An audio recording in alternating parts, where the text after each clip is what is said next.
Umeniacha mi bila fahamu kuwa ni yako zamu.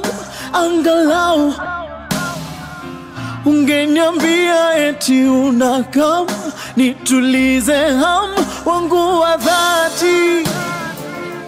Hey, tamaa zangu zimenikwamia mikononi, labda huu ni mwisho wa dunia.